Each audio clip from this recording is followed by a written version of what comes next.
Please join me in welcoming the Honorable Mark Dayton.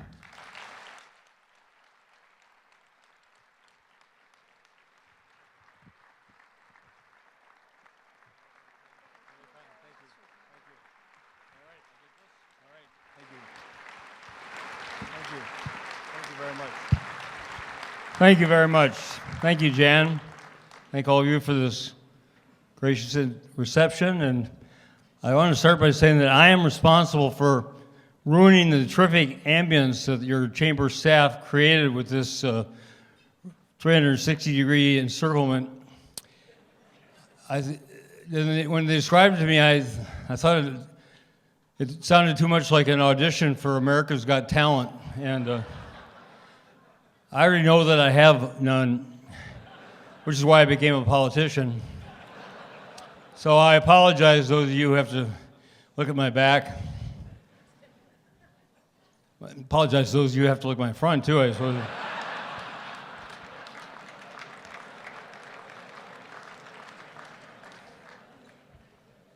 I want to begin by paying tribute to David Olson.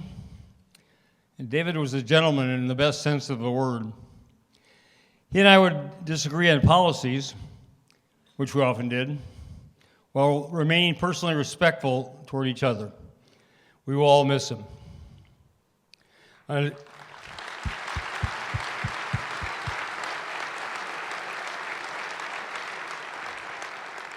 a different note, I'd like to welcome Tina Smith as Minnesota's 48th Lieutenant Governor.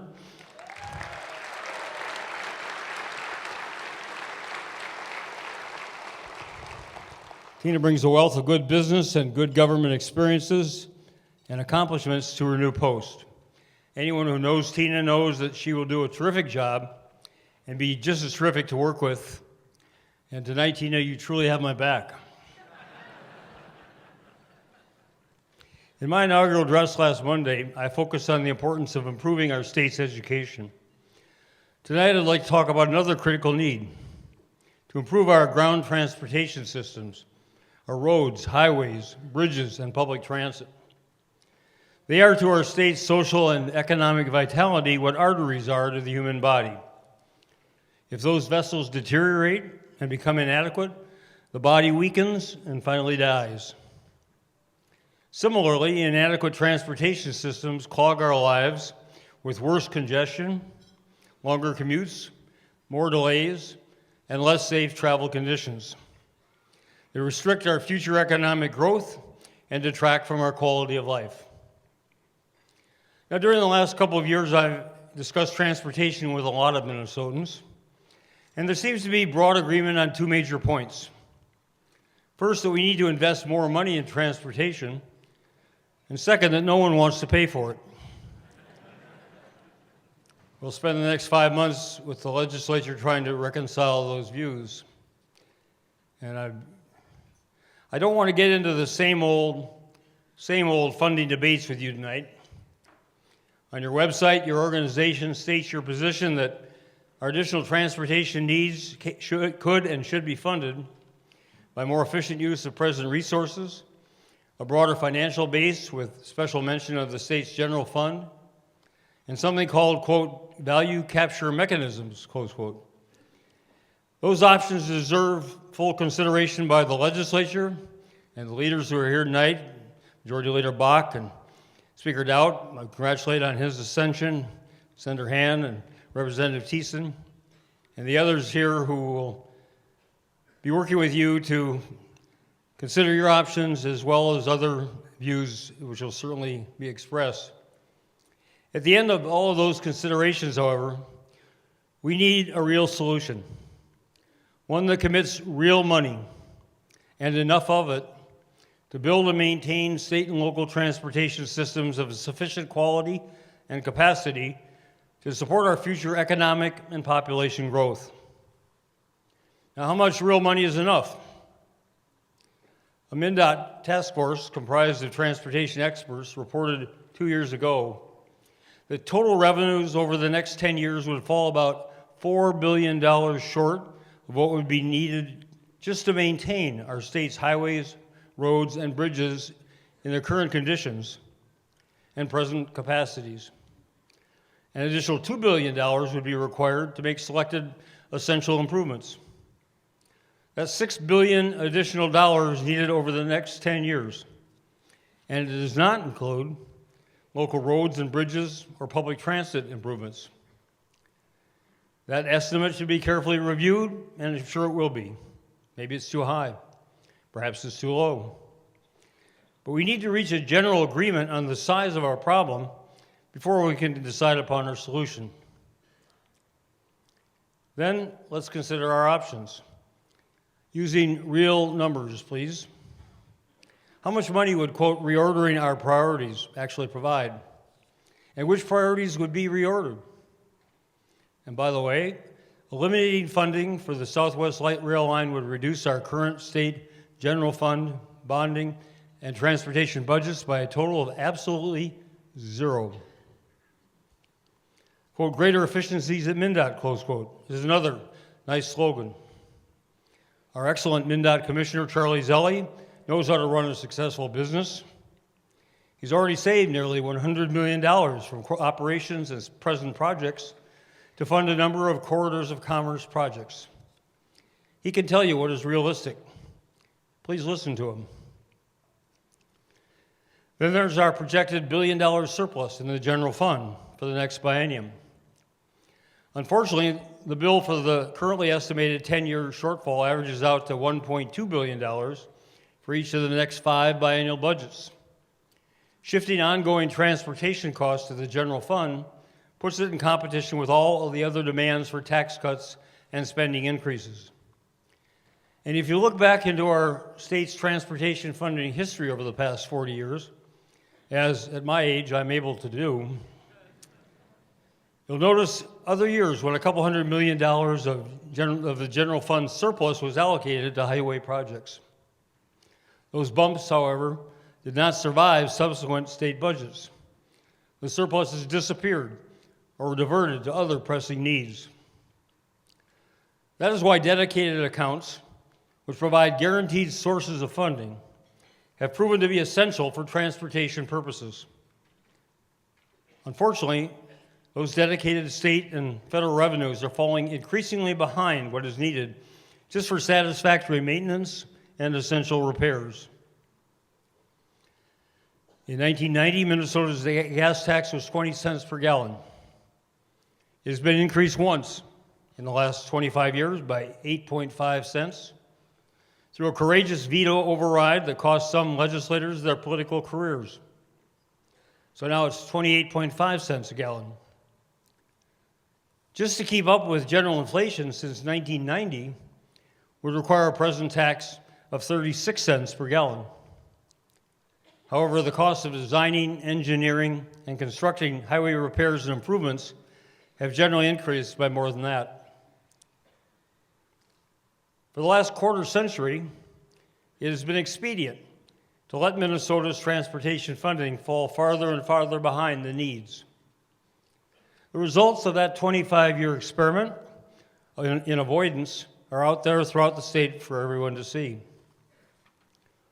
Everyone who thinks we've satisfactorily maintained the quality and the capacity of our state's ground transportation systems during those years should support continuing the current funding levels as they are. Those who believe they've deteriorated and gotten worse and will get even worse when 1 million more people are using them in the next 25 years need to find a real solution. Then start it and stick with it. There is no easy solution. There are only real solutions and phony solutions. I've said that when you campaign for office, you deal with rhetoric. However, when you serve in office, you deal with reality. A big part of my first term was spent dealing with harsh realities which had either been caused or exacerbated by the avoidance of previous administrations. Finding and funding solutions for a $6 billion budget deficit, for a $2 billion school debt, for a crumbling state capitol, for the serious backlog in building maintenance and repairs at our state colleges and universities, for the lack of constitutionally acceptable housing and treatment for several hundred sex offenders, to mention just a few. I don't relish having to raise the revenues needed to start fixing 25 years of deterioration and deficiencies in Minnesota's transportation systems. I just consider it my responsibility, and I consider it yours. My proposal would add a 6.5% gross receipts tax to gasoline at the wholesale level, and an increase in license tab fees. They would generate about $5.85 billion over the next 10 years, depending, of course, on fuel prices and utilization. According to our state constitution's allocation formula, $3.38 billion of that money would go to the state's trunk highway fund, $1.58 billion to counties, $490 million to cities, and $290 million to townships. Some of those additional revenues would be used to provide debt service for an additional $2 billion of state transportation bonding, which could be used for corridors of commerce and other state highway expansions and improvements. I also want to see some of this additional funding go to synchronized traffic lights in our metropolitan areas.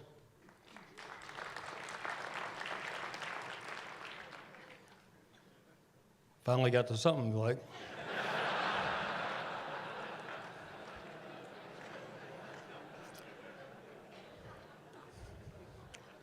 Most of our lights have not been synchronized for years, if ever at all. Think of the savings in travel time, fuel consumption, and road rage if all those traffic lights allowed people to actually move forward consistently at the proper speeds. A half-cent metro area sales tax increase would provide an estimated $2.8 billion for public transit over the next decade. Those projects, to be determined, could include additional transitways, light rail lines, and greatly improved bus service for current residents and for the 800,000 more expected in the metropolitan area in the next 25 years. Would it all be expensive? Yes. However, I believe that its price would be far less than the cost of doing nothing and allowing our transportation systems to keep getting worse and worse. People are welcome to disagree with my proposed solution, and many people will. I'm wide open to considering better ones, as long as they are real. In your businesses, your future success depends not upon unrealistic notions and simplistic slogans, but upon hard-headed analysis and real numbers. So don't let anyone else get by with anything less on something with this long-lasting importance for the future of our state.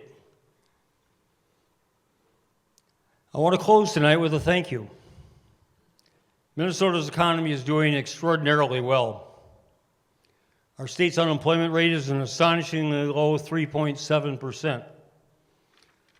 You and other growing businesses have added over 193,000 jobs during the past 4 years, for which I want to say a heartfelt thank you.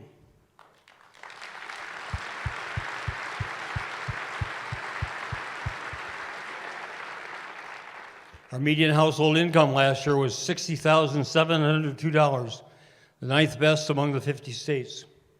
Our poverty rate was the seventh lowest. Forbes magazine rated us the ninth best state for business in 2014, saying, quote, Minnesota cracks the top 10 for a second straight year based on a strong current economic climate and quality of life. Our manufacturing index reached 61.4 last month, quote, as new product orders and sales soared and hiring gained momentum. All is not equally bright. Last November, the average hourly wage rate for all of Minnesota's private sector employees was only 1 penny more than the year before. Our economic disparity gaps, like our academic achievement gap, remain unacceptably high. Still, overall, Minnesota's economic growth during the past 4 years and during the past 2 years has been very strong, both in real terms and relative to the rest of the country. You, your businesses, and others like you throughout Minnesota have helped make it so. You and the smart, hardworking, and productive Minnesotans who work with you and for you. I know there are things about state government and about my administration's policies that you don't like. Nevertheless, you have helped to restore Minnesota's prosperity and elevate our collective hopes for a better future for the state that we all love. So again, thank you.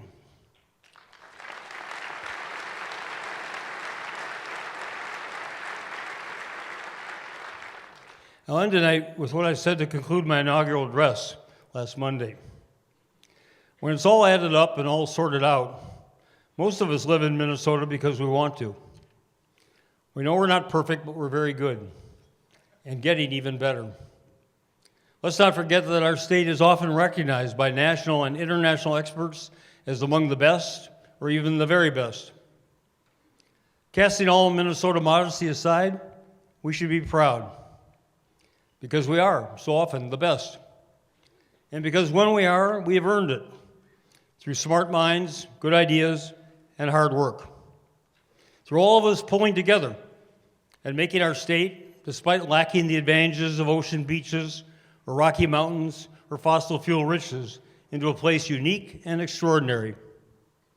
A state upon which we proudly emblazon our motto, the Étoile du Nord, the Star of the North. May we bequeath it even brighter to future generations. Thank you.